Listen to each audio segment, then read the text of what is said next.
Minggu lalu kita sudah selesai membahas nawaqidul wudu, hal-hal yang membatalkan daripada wudu, yang mana ada 4 hal yang membatalkan wudu.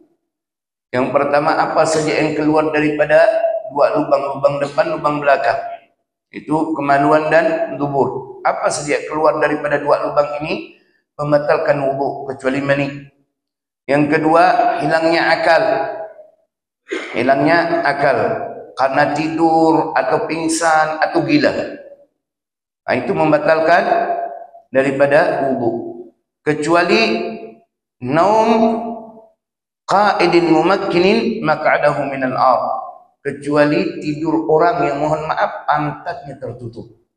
Nah, seperti kita duduk bersila seperti ini, pantat kita ini tertutup, kita tidur, biar pulas tidur kita, biar sejam, itu tidak membatalkan daripada wudu. Yang ketiga, bertemunya kulit antara kulit laki-laki dengan wanita yang bukan mahram, tanpa ada alas, kulit dengan kulit langsung. Itu termasuk kategori yang membatalkan wudu. Yang kelima, ini bagian dalam telapak, yang keempat, bagian dalam daripada telapak tangan ini. Ini apabila menyentuh kemaluan kita atau lubang belakang kita, itu membatalkan daripada wudu. Minggu lalu sudah kita bahas ini.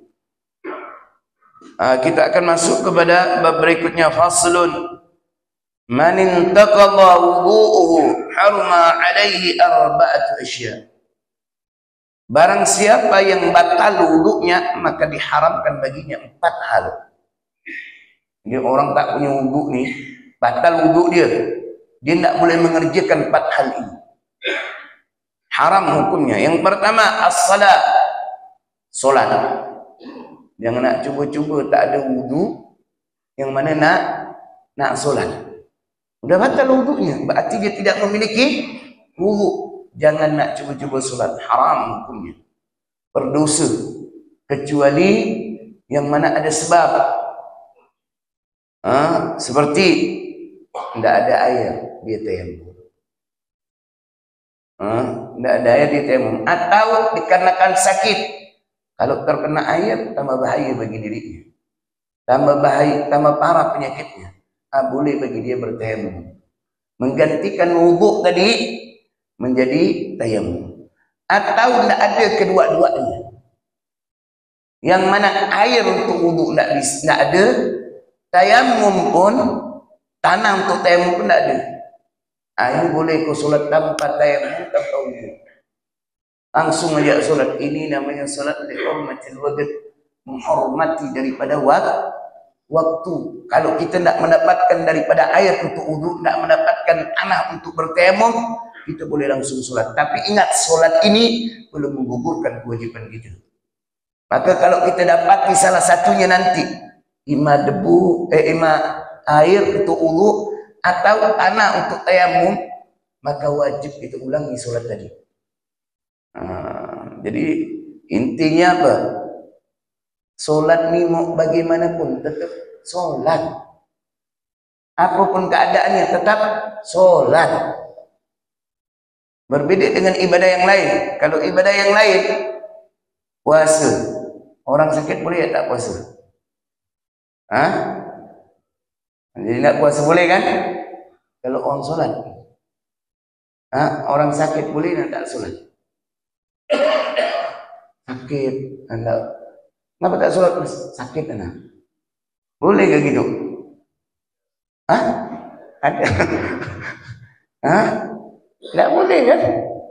Kamu sakit bagaimanapun, otak kau masih sadar. Kau ni belum hilang akal kau, wajib kau solat. Sesuai dengan keadaan itu. Sesuai dengan keadaan. Misal tak bisa berdiri, duduk. Tak bisa duduk, baring. Tak bisa istilah menggerakkan anggota tubuh yang lainnya ni dalam baring ni. Cuma mata ya, dengan mata tu. Tak bisa tak dengan hati kau tu. Asalkan akal kau masih ada ya. Jangan sampai hilang akal lu. Seperti apa? Koma. Kalau orang koma ni kan lama. Tapi akalnya masih ada dengan hati. Nggak bisa juga, ya udah disolati, selesai. So, sampai segitunya daripada sholat. Keadaan bagaimanapun wajib sholat. Tak ada air, nak wudhu, tayamum. Tak ada tanah untuk tayamum enggak, sholat walaupun tanpa bersuci untuk menghormati daripada waktu sholat. Jadi tidak ada alasan untuk kita meninggalkan daripada sholat. Ini menunjukkan betapa pentingnya daripada sholat tersebut. Makanya, jadi yang nak cari alasan untuk tak sholat, air dingin lah, ya dinginnya Pontianak macam mana sih? Kan kalau kemarin subuh tuh, itu lebih dingin tuh dibandingkan subuh ini. Lalu kita nak tayamum pula. Memang apa kau tayamum tuh? Kena air pingsan kau. Sejuknya kita ni belum membahayakan bagi kita, kecuali kita lagi sakit, demam. Jangan kena air dingin, air biasa pun kalau kena itu tambah bikin kita meriang, tambah bikin parah daripada penyakit kita. Boleh dengan tayamum. Boleh dengan tayamum. Nanti kita bahas bab tayamum. Itu yang pertama. Jadi dilarang untuk orang yang tidak memiliki wudu untuk sholat. Yang kedua, wat tawaf, dan bertawaf. Orang batal wudu haram baginya bertawaf. Karena syarat daripada bertawaf itu suci, harus suci. Suci dari hadas besar dan suci dari hadas kecil. Jadi kalau batal, ambil wudu dulu. Makanya kita ketika haji itu, kita boleh berpindah madhab ke madhab Imam Malik. Karena tidak memungkinkan bagi kita tetap berpegang kepada madhab Syafi'i. Kenapa? Namanya haji ini, istilah bukan bergilir perempuan lo bertawaf. Udah selesai, baru laki tidak begitu. Atau ada pemisah antara laki-laki dengan wanita. Kadang ini putar-putar, putaran kelima sebelah kita perempuan dah. Itu bisa terjadi. Tanpa sengaja nyentuh pula. Mau sengaja tak nyentuh, batal daripada wudu dalam pandangan mazhab Syafi'i. Nyentuh perempuan yang bukan mahram kita tanpa alas, langsung kulit dengan kulit, batal wudu. Mau sengaja apa enggak nyentuhnya? Sekarang kalau udah batal wudu kan tidak mungkin kan kita keluar untuk berwudu lagi. Mau keluar setengah mati. Ketika musim wajib, maka di sini yang mana kita boleh berpindah madhab ke madhab Imam Malik. Karena dalam madhab Imam Malik, yang mana bersentuhan kulit antara laki-laki dengan wanita yang bukan mahram, asalkan tanpa syahwat, maka tidak membatalkan wudu. Kita nyentuh perempuan ni, tapi tidak ada syahwat, tidak batal wudu. Macam kita haji, tak sengaja nyentuh, tidak batal wudu. Kalau kita berpindah ke madhab Imam Malik, hendaklah wudunya pun pakai wudunya Imam Malik ketika berwudu. Jangan wudunya Imam Syafi'i. Jadi kalau ketika haji misalkan yang mana susah gitu nih, kalau pakai madhab Syafi'i, ini bisa batal gitu wudu kita ketika tawaf. Sedangkan orang yang batal wudunya, maka tidak boleh dia bertawaf. Ini boleh kita berpindah madhab, tapi pakailah wudunya Imam Malik. Kenapa? Fardu wudu Imam Malik dengan Imam Syafi'i berbeda. Kalau Imam Syafi'i cuma 6, kalau Imam Malik lebih daripada itu. Yang dianggap sunnah dalam madhab Imam Syafi'i itu wajib dalam pandangan madhab Imam Malik. Seperti mualah. Mualah ini adalah terus menerus tanpa jeda. Ini dalam madhab kita Syafi'i hukumnya sunnah, tapi madhab Imam Malik itu wajib. Jadi kalau kita berwudu, habis itu kita angkat telepon, lagi basuh muka nih, Assalamualaikum, ada apa? Ngomong sekitar setengah menit, dah mati kan? Kalau dalam madhab kita, kalau kita lanjutkan wudu kita, misalkan udah muka udah ada, Berarti lanjut tangan. Sah tetap wudu tu. Cuman kita meninggalkan sunnah. Berarti kita melakukan hal yang makruh. Tapi kalau dalam mazhab Imam Malik, macam gitu, yang mana tak sah daripada wudunya. Dia kalau mau berwuduk, wuduk lagi dari awal. Nah ini maka tidak bisa gampang-gampang berpindah dari satu mazhab ke mazhab yang lain kecuali dengan beberapa ketentuan dan syarat. Nah, seperti orang yang berhaji boleh berpindah mazhab dari mazhab Imam Syafi'i ke mazhab Imam Malik. Tapi hendaklah ketika berwuduk pakai wuduknya Imam Malik.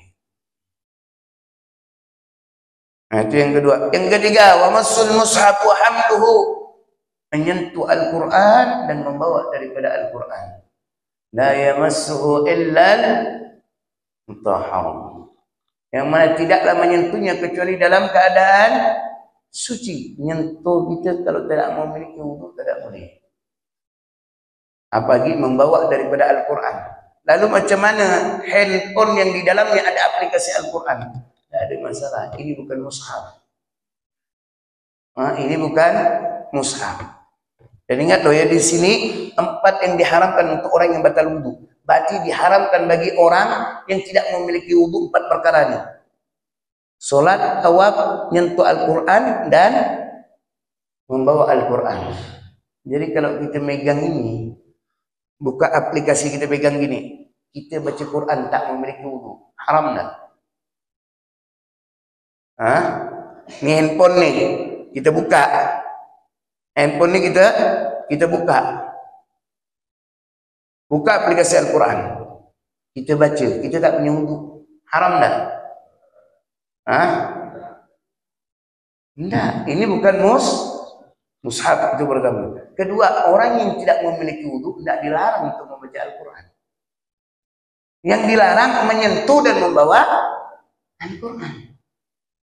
Qiraatul Quran, membaca Al-Quran tidak dilarang bagi orang yang tidak memiliki wudu. Jadi orang tak punya wudu boleh baca Quran. Cuman sebagai adab saja. Kalam Allah ini hendaklah kau berwudu ketika kau membacanya. Jadi kalau kita tak punya wudu ni, kita baca Quran boleh. Tak ada masalah. Misalkan tahlil. Tahlil ni biasa diawali dengan Yasin. Kita tak punya wudu. Kan kebanyakan gitu. Mana punya wudu? Habis solat isyak pergi dia. Kentut lah. Nyentuh bini lah pas balik sebentar tadi. Batal wudunya. Lalu dia baca Yasin ketika boleh tak? Boleh. Asalkan dia jangan nak nyentuh Al-Quran. Jangan nak nyentuh mushaf. Kalau namanya apa tuh? Satu juz tu mukaddam. Itu kau tak punya wuduk kau megang tak boleh. Mukaddam itu termasuk bagian daripada mushaf. Kita baca misalkan ada gitu khusus Yasin aja, kita buka nih, kita megang tak boleh. Haram kalau bagi orang yang tidak memiliki wuduk. Dan pandang mazhab kita Syafi'i haram, tak boleh. Tapi kalau kau hafal, kau baca daripada surah Yasin, kau baca daripada surah dalam Al-Quran, tidak diharamkan, diperbolehkan. Cuma dari segi adab saja kurang. Membaca kalam Allah tapi tanpa bersuci. Jangan sampai. Imam Malik saja jangankan baca Quran, mengucapkan sabda Nabi SAW, beliau itu harus berwudu. Jadi kalau beliau mengucapkan sabda Nabi, beliau tak punya wudu, tak berani beliau mengucapkan sabda Nabi. Makanya kalau beliau ngajar itu, wudu itu dah pasti. Pakainya yang terbaik dan minyak wangi yang luar biasa. Harum. Imam Malik.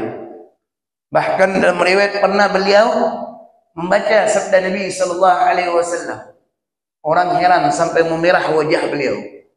Kira apa? Rupa apa? Ternyata di bawah kakinya itu tersengat kalajengking. Jadi beliau menahankan sakit. Beliau tidak mau menghentikan daripada beliau mengucapkan hadisnya Nabi sallallahu alaihi wasallam ketika ditanya, "Ya Imam, kenapa kau tidak memberitahu kami?" Sungguh malu dan tidak memiliki adab kalau aku memotong atau menghentikan apa yang disabdakan oleh Nabi sallallahu alaihi wasallam. Sampai segitu kada jengking nih, Pak. Kita cubalah semut badak ya, emang tak melompat langsung, silat dia langsung. Mencari kita, apa tuh? Kala jengking, orang-orang tak kuat, tumbang. Bisa-bisa tinggal nama. Kala jengking nih, bisanya itu lebih menakutkan dibandingkan kedung, kobra. Itu kala jengking tuh. Orang tak kuat, terkena sengatan kala jengking lebih parah dibandingkan kena atukan ular kedung. Tapi lihat apa yang dilakukan oleh Imam Mahdi. Nahan beliau. Nahan beliau. Tidak mau apa? Menghentikan daripada sabda Nabi sallallahu alaihi wasallam. Jam Sayyidina Abu Bakar tu di Gua Hira ditutup lubang dengan kaki. Rupa lubang ular. Dipatok-patok sama ular. Sayyidina Abu Bakar tu nahan sakit ya. Sampai Sayyidina Rasulullah tu duduk di bangkuan, tidur di bangkuan Sayyidina Abu Bakar. Yang mana sampai Sayyidina Abu Bakar tak kuat nahan sakit kan. Tak mengganggu tidurnya Nabi. Yang mana netes daripada air mata itu kena pipi Nabi. Tersadar Nabi. Ada apa ya Abu Bakar? Wajah. Begitu Rasulullah sallallahu alaihi wasallam tahu dari raut wajah daripada Sayyidina Abu Bakar. Ya Abu Bakar, kenapa engkau seperti ini? Nah itu, aku takut mengganggu daripada tidurmu ya Rasulullah. Itu adab. Kalaupun dia bisa bangun, ya Rasulullah, ya anakku nak kata ular ni. Kalau bangsa kita macam mana tu? Kalau kita di posisi Sayyidina Abu Bakar, kita bangunkan ya Rasulullah. Adalah syukur kita dipilih di zaman ini. Mungkin kalau kita hidup di zaman Rasulullah, kita ni bagian kelompok pasukan Abu Jahal ini. Ya benar. Jauh kecintaan kita dengan Rasulullah sallallahu alaihi wasallam. Jadi adab aja. Bisa, tapi kalau ditanya boleh apa enggak baca Quran tanpa memiliki wudu? Boleh, tidak ada masalah. Jadi kalau kita mau baca Quran tanpa memiliki wudu, hukumnya boleh, tidak haram, tapi kurang beradab saja. Yang dilarang menyentuh daripada Al-Quran dan membawa daripada Al-Quran.